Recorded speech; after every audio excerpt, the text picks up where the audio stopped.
Welcome to this edition of the Million Dollar Mastermind podcast. This is where we pick the brains of high achievers from all walks of life and get their hard-earned, real-world insights on winning. I'm your host, Larry Weidel. I'm talking with Jonathan DeYoe. Thanks for joining us this afternoon, Jonathan. Thanks for having me, Larry. Glad to be here. I'm excited about hearing your story, which is amazing and unique in the sense that, where you started, it sounds like from a spiritual standpoint, you turned into financial advisor, but then you went out and you did something really amazing pretty early in the game, it seemed like, or I don't know how long it was before it says 90, you start out in Wall Street in 96 out of grad school, but before long, 2002, like some of the great titans of Wall Street, you, after spending a few years working for the other guys, getting your feet in the ground, making contacts, you went in and made the big jump, which is risky and competitive, starting your own wealth management firm. And, but that does give you the chance to learn faster, build your independence, and, have great things happen to you. So you made that jump. And what I have, and you can fill in the gaps, you started with 6 clients in 2002. And it's very hard to start a new wealth management firm. Even the guys who started BlackRock, they were legends inside other companies. And when they went out, they thought, all we got to do is we go out, we form a partnership, bam, the world will come racing to our door because of our reputation. And they went in and nobody called. In fact, they sent out hundreds and hundreds of flyers, brochures. They made calls. They flew around the world, nothing, and they finally dug it out, and it's like so many things you have to dig it out. I just saw YouTube last night, Eddie Van Halen. I'd never heard this. When they started, rock and roll was dead. There was the kind of music, pop music was out there. There's no record company wanted to sign a rock band. So he said, well, we wanted to play rock music. So we just put our head down and we did like 1,000 gigs, in a short period of time. He said 11-month period. He said, we did hundreds and hundreds, even like 28 out of 30 days in England. And then we came back and the record company said, yeah, we want to make you an album, but now you also owe us $3 million. And Eddie Van Halen said, how does that work? But of course, they kept on going and they just ground it out. But it's amazing how that necessity of that comes in, even if you've got the reputation and prestige of starting your own thing. Not everybody, you got to prove, you got to grind. And so we want to get into this. So congratulations on that achievement early in your career, building that up to over 200 clients and 300 million in just 20 years. And then you went on and you merged, and we'll hear that story. But how did you get, why were you in studying financial? I kind of wish I grew up wishing that my parents had told me to be a major league pitcher, but that wouldn't have worked to get that contract. But at least put me in the direction of maybe becoming a hedge fund guy. Nobody told me that was a good option. You got competition. You got a lot of interesting people. You stay in touch with the world, and rumble, it's rolling. It's just like sports. But nobody ever mentioned that to me. But somehow you got that idea early on. Financial services is the way to go. And I eventually wound up there, by the way. But you got it early on. So talk about that. How did that happen? Well, I was poor. Yeah. So I wanted. And I knew that if I wanted, then I needed to be good with money. And so I went to I think it was a private ledger office in Rapid City, South Dakota. When my mom was shopping downtown Rapid, I went into a private ledger. Private ledger merged late 70s to become Linsco Private Ledger, one of the largest independent broker dealers. And I was going to their office reading Value Line Research. And when I was 9 years old, 8 years old, 9 years old, I bought my first stock when I was 9, lost 50% of the investment. My dad kept sort of encouraging me to keep thinking about it. Went to college ultimately, invested as a kid, and then went to college ultimately to study finance. But after, reading Value Line for years and years and years, and reading about business and reading business books and reading about real estate, and get to college and studying finance was boring. So boring. So I shifted to philosophy, and I studied philosophy and religious studies for 4 years in college. And then I went to grad school in Tibetan Buddhist phenomenology, and studied that and loved every minute of it. And then my wife said, okay, it's your turn to work. Well, I go to college, or I go to school, grad school. So, all right, let's do that. And I found a job, and what could I do? So I went back to stocks, and I got hired at Dean Witter, and I was at 5 different firms in 5 years, mergers, acquisitions, lots of stuff happened, and I moved a couple of times. And then ultimately, as you said, 2002, started my own company. And so how did that form how long did that idea form in your mind that was the direction you wanted to go? And at 5, the great thing about 5 companies is you get lots of exposures. You meet a lot of people. You see probably a few things you like how it's done and a whole lot of how you don't like how it's done. But I won't tell your story for you. But so what did that 5-year that exposure give you, and where along the way did you say, I'm going to do my own? Yeah, that is such an important question, and no one ever asks it. I love the question. So I had a lot of really good managers. I had a lot of really good mentors. I had one guy who he was the first manager of the combined Morgan Stanley Dean Witter office in San Francisco.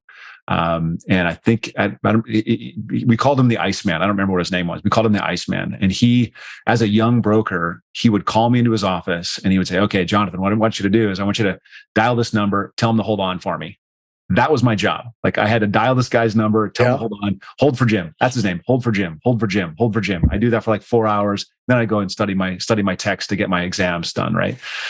This guy was cold. And he'd walk through the aisles.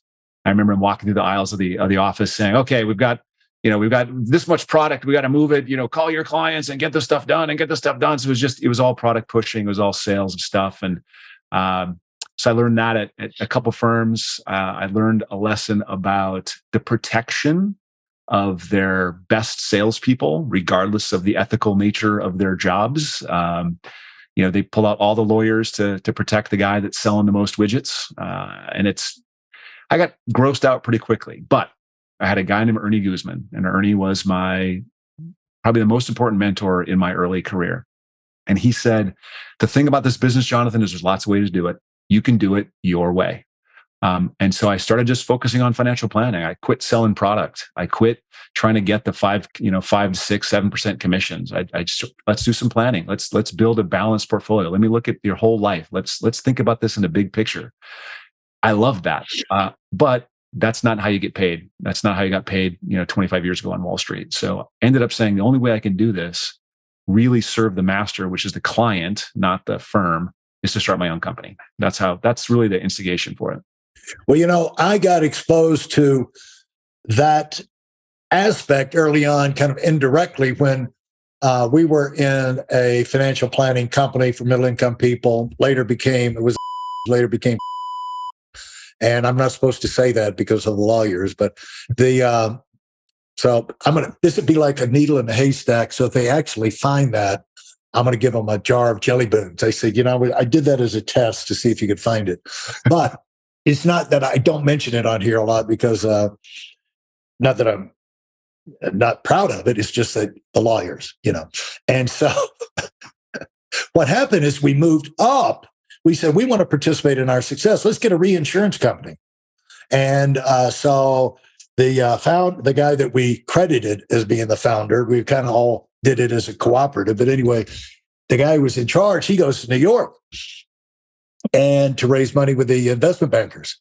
And they get him in the the wood oak paneled office and the big thing and the big formal. You're supposed to impress them, and they're all dressed up to the nines. And he shows up in a sweatsuit, and they put all their presentations on there. And he got up to speak, I was not there. I heard this. He said, let me just tell you what I think of you guys. You're all a bunch of whores. He said, you don't go what you're selling. You're just selling it to whoever will buy. And he had them pegged pretty well, at least a majority, a lot of them. And so what you're saying is, in a maybe not so crude way, you saw that happening and you saw it happening from the inside and you didn't like it. So there's a story that never gets told also for the lawyers, but I won't name names, but I'll tell you the story. So the one of the final straws in the whole conversation. So that happened the whole time. Like every firm I went to, there's always that sell stuff in the underbelly. Yeah. But I had a team of 3 advisors and we had some support staff. And this is at the time it was at UBS, Paine-Webber UBS. And we were heavily recruited by another firm. And this other firm was the firm that led the .com stock option stuff. So if you had a company and you were public and you had stock options, more than likely you cleared those options through this company. And we were constantly taking business away from them. The whole idea of owning the stock option plan for a company, if you own the plan for Cisco, you know the people whose options are now coming available, so you know who to call, right? You have a direct line to potential new business. And we had figured out a way, my team had figured out a way to actually not get the list or get the names of the people whose option, but we got into those companies. We had a client there and they got us in there, introduced a bunch of people. And we were just taking money out of there all the time because we were planning oriented. We're doing it the right way. And so this company recruited us. And we finally, we said, okay, this looks like a good opportunity. We'll do this. We moved from UBS Paine-Webber to this company. And within 3 months, we were the fastest growing group at UBS Paine-Webber. We were killing it. We were doing really well. We moved within 3 months. Our team had imploded. We had discovered all kinds of, nefarious crap at this new firm. Overbilling of clients. Our assistant discovered that universally clients were being overbilled and then not told. And we were like, we got to send a letter out. And we were like, no, you can't send a letter out. That's, every other advisor was like horrified that we would even suggest it. And so this place was totally unethical. And then we said, okay, we're done. And we left. So we were there for 3 months. Clients don't follow you. They don't think you've done your due diligence if you leave 3 months after you get there. So I started all over, 100% brand new again. Yeah. I went from a book of like 250 million to 0 and started over. I think maybe at that point, I had maybe 3 clients that would follow me again. So we took those 3 clients and we started over, and that was 2001. I lasted 1 year at the new place. And this is, options are all worthless at this point. The way we had done business didn't work anymore. We didn't have access to the money to start the new things out. And so my manager, and this is another downside of the industry, my manager was like, okay, you need to up the revenue you produce for the company. So you need to start selling B share mutual funds and annuities. And I was like, I'm not going to do that. That's crap. That hurts the client. So they let me go. And then, I was like already knowing that this is coming, and I'm already planning, and I have a relationship with LPL, and I start with an independent broker dealer, a week later. And that's this launch, in the basement of my house. Took the 6 clients with me. And then there we are. We off to the races at the new thing. Did you pick up, while you worked with these companies, were you moving into any management? Did you give her any management experience or responsibility like that? Or were you just a gunslinger? I mean, you're just... I was an advisor. Gunslinger, salesman. That's all I was. Did they, now, how much, when you originally went in, I could just see their jaw dropping. Oh, Lord, thank goodness we've been waiting for a PhD candidate with 0 sales experience to come in our door with high morals and no experience, but lots of time spent on quality of life and doing things the right way. This is really who we're after. In fact, we are fortunate to get him because usually these guys go to work at car companies, Yeah, So this is 1996, right? So we've had 3 or 4 great years of tech boom. we've got 4 years ahead of us in tech boom. And really, I'm smart. I can talk, but really the interview process was, do you have a degree? Yes, I had a degree. Can you think on your feet? Yeah, I can think on my feet. Can you cold call? That if you could cold call, you would have a job. It didn't take much to get a job with a brokerage house in 1996, 1997. And how did you know you could cold call? Did they train you on that? Did they say they would give you any training, or? They give you some training. I'm just not afraid to talk to people. I hated it. I didn't like cold calling, but I was one of the top cold callers. I could make 350 dials in a day, right? I could cold call with like nobody's business. But I had I had a really good mentor there too. And he gave me the script. He gave me this is how you track your calls, circle this one, cross that one out. You made a connection. What does that mean? How do you follow up? He told me how to do all that stuff. But great mentors, teaching, and just too stupid to fail. Like I just dug in, worked hard. And so were you calling off of lists? Because way back then, you would buy lists of people that are kind of qualified, semi-qualified. And that's how you get a list and you just smile and dial. So it's a couple different things, a couple different ways we did it. They would give us cards, like people that had suggested they'd had an interest in stock investing. We would get those cards from the manager, and they were all crap. And then we'd get, back in the day, they had a reverse directory. You go to the library, you check out a reverse directory, and you pick a neighborhood, and you'd look at the addresses in the neighborhood, and it would give you the phone number for the people at that address. So you could pick out a neighborhood with an idea of the wealth level, and you just cold call that neighborhood. That also didn't work really well. And so the way we really got to be successful is I'm being reminded of various stages in my career where I used to joke with the CEO. It's like, well, one more time, I proved to myself I can't do the business. Yeah, no, it's over. Learning, pivot. Yeah. We finally figured out a way this is the late 90s and this is probably not legal, but you could call in a company like 5 o'clock in the morning and you dial an extension, and the extension would, they wouldn't pick up. And so the extension 1758 at Cisco was Bob Samuelson. And so you'd write down Bob Samuelson for 1758.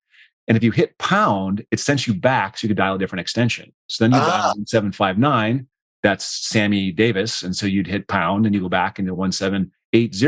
And so you just build out a whole list within a company. And then 9 o'clock shows up and people show up to work. You start dialing the company. You built your own list. And that was incredibly powerful.